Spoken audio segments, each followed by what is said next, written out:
The first Tuesday of August, the third Tuesday of August, and the first Tuesday of September.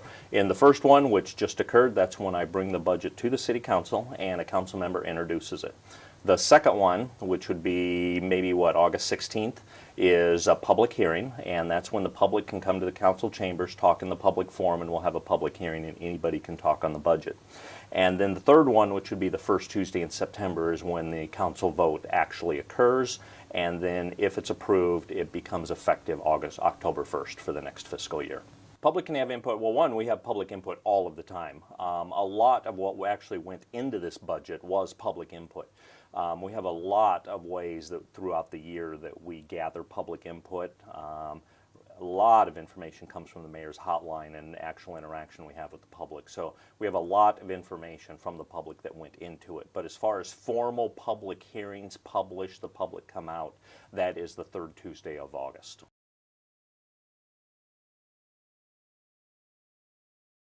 Three different things that went into this budget. The first was just an understanding of what are we currently doing, and do we need to cut the budget? Do we cut programs? Because especially in these economic times, that's always a prudent question to ask. Do we cut the budget? And that led to an entire conversation of, are we efficient? And one of the assumptions in this budget is we are highly efficient. And one of the anecdotes that people can look at is our tax levy.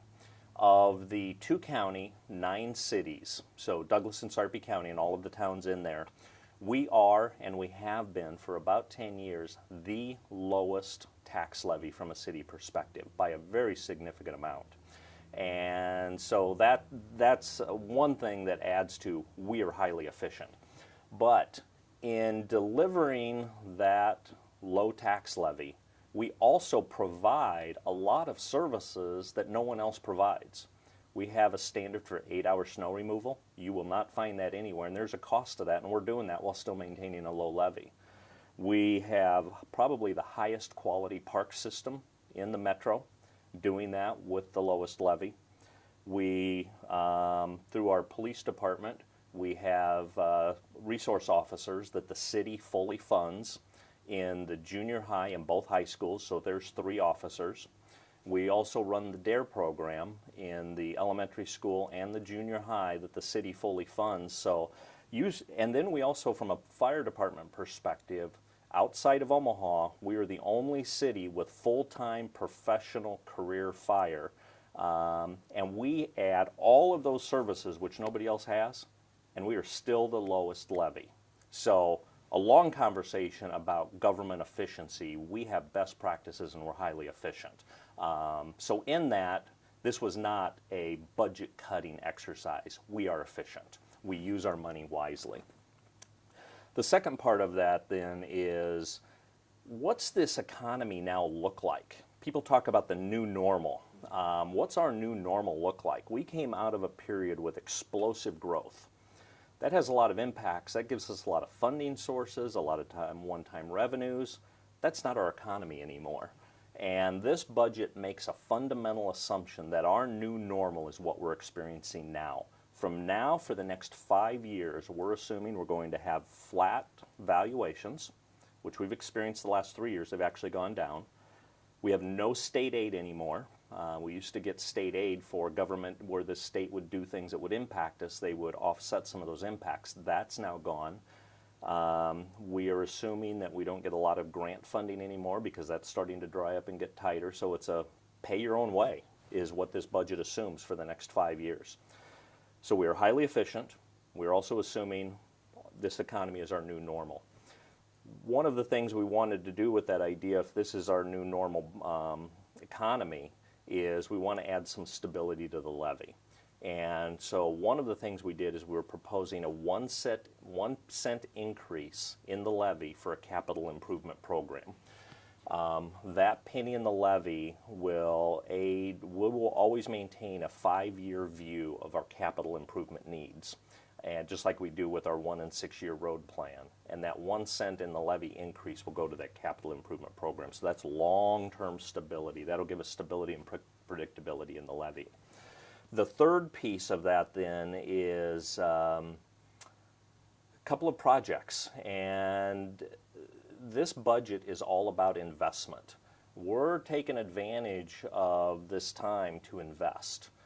Our bond rating by Moody's was raised to investment grade bonds. We are considered investment grade. That lets us get money cheaper in the bond market. Rates are down. At the same time, construction bids are coming in at all-time lows because of the economy. So we believe now is the time to invest in a couple of needed projects. The most significant is a new public works building. The public works is running out of a 1920s facility.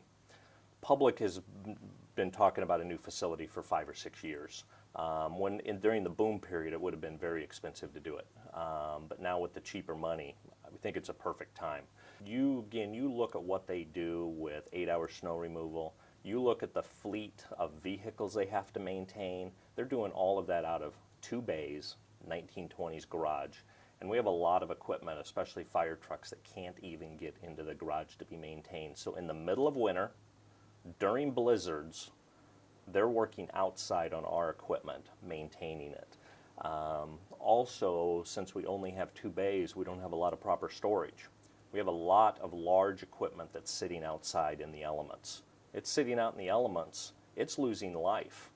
If we could get large capital pieces of equipment into proper storage, we're going to extend the life of some of this equipment probably 3, 4, 5 years. And just with that old facility, we just probably have some risk management and liability concerns as well. So it's an absolutely needed project, and we thought it was a perfect time to do it from an investment perspective. So this budget does propose building a new public works facility, and that is funded. We'll go to market for that in the bonds, and so there is a levy increase for building of a new building.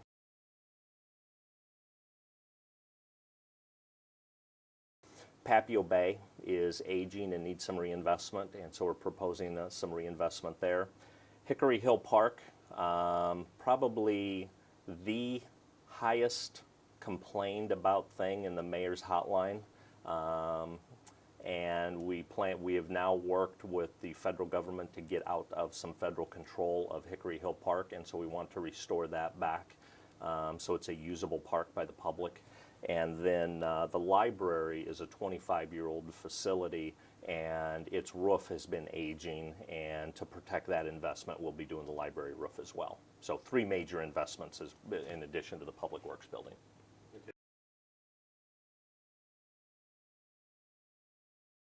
And again, that is an excellent question, and we need to ask that every single year. But the reason we didn't cut it is we are highly efficient. There's always an opportunity to go down to a specific line item and question, hey, is this $1,000 or $2,000?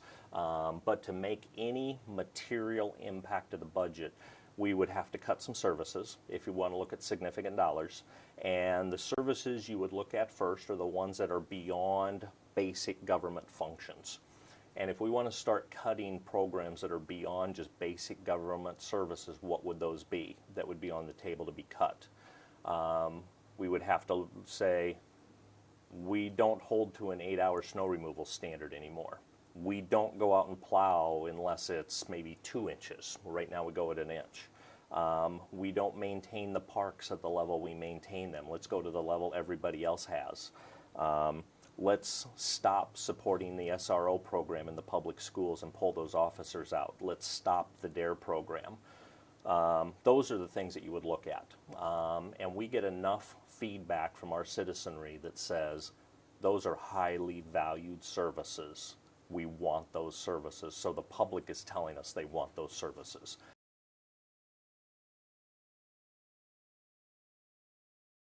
No, this again, we operate very efficiently. We don't have excess staff. And even outside the budget during the year, if somebody leaves, we take that as an opportunity to reevaluate in that and say, do we even need to backfill that, or is there a more efficient way to do it? So we're constantly looking at staffing. So we believe right now that our staffing level is appropriate. We have approximately 165 staff, during the year. Temporary is added during the summer, but about 165, and this budget maintains that level. So no adds to staff, no reductions in staff.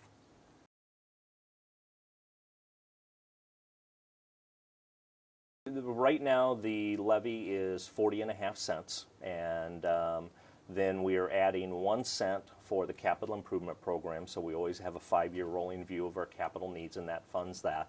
And then we're taking advantage of the current bond market to restructure a little bit of our debt to save money there, and then also fund the new public works building. So with those adjustments and the couple of other projects that I mentioned, the Papillion Bay, the library roof, and Hickory Hill Park, but primarily the funding of the public works building, that's the other 3.5 cents. So 40.5 existing, 1 cent for the capital improvement, and then 3.5 for the other. Brings us to 45 cents, and that is still 10% below any of the other first-class cities in the area, and it's probably 25% below all of the cities in the 2-county area.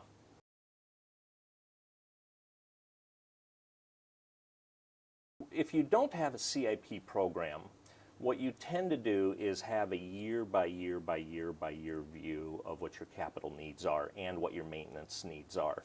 And with that, you get a little bit reactionary.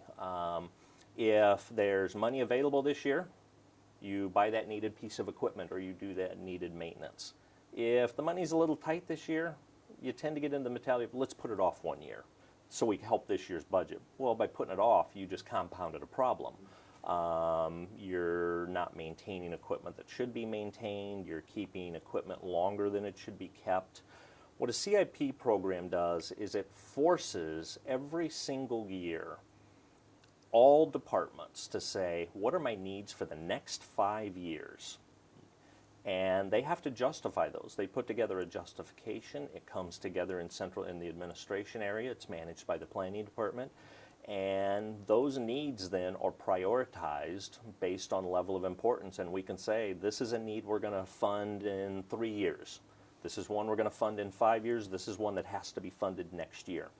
And by always having a 5-year view, we can plan our budget 5 years at a time. We can take care of the critical things. But the important thing is to have a stable funding source for that so you never put anything off. And we are going to reserve 1 cent of the levy specifically for that program. So every single year, there's a penny of the levy's revenue going in to fund that CIP program so you don't defer capital needs.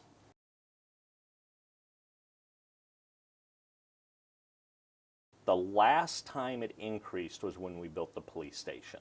So in the 90s, it wasn't as stable and predictable. It went up every year. But then we did a one-time increase for the police station, and then it slowly came down to that 40.5 cent level. Now we'll do the one-time adjustment for the public works building, and then it should be stable from there on out. The interesting thing, though, is this increase for the public works station, we're still lower than when we increased for the police station.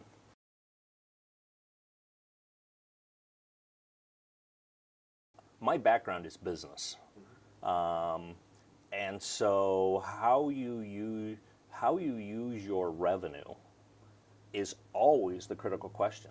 Businesses are not charities. Businesses don't exist to lose money. Businesses look for shareholder value. You get shareholder value by running an efficient operation, so you don't have waste, so you can bring revenue in, manage efficiently so you have a profit, which gives shareholder value. Translate that to a government perspective. We're a business selling services, and we have shareholders. They just happen to be called citizens. So if I think about shareholder value and put it into a local government context, we have a responsibility to deliver the appropriate value of service. And when you're talking in a business context, there are high-quality products and there are low-quality products. And people consciously build and buy low-quality products. So we have to come to the decision, what's our product?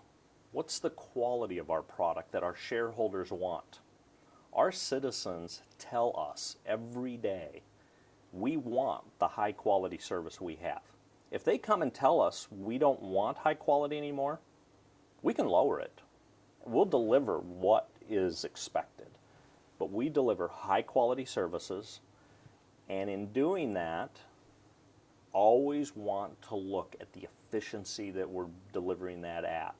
So we're not, so there's high value. So we're not just wasting money. And we look at every single department almost on an ongoing basis for continual improvement. Are we doing things that we shouldn't do?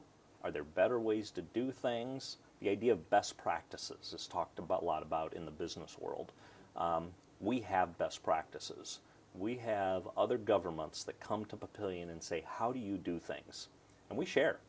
I think last fall I know of a finance director from another city that says, I don't understand how you do things the way you do. Can you please share with us? And our assistant city administrator, our finance director, and myself spent quite a bit of time with this gentleman. That's not an unusual request. So our administration, our council, our department heads, and our frontline employees care about Papillion. They care about how they deliver services. They want to deliver high value, high quality, and Papillion does, from administration to frontline worker.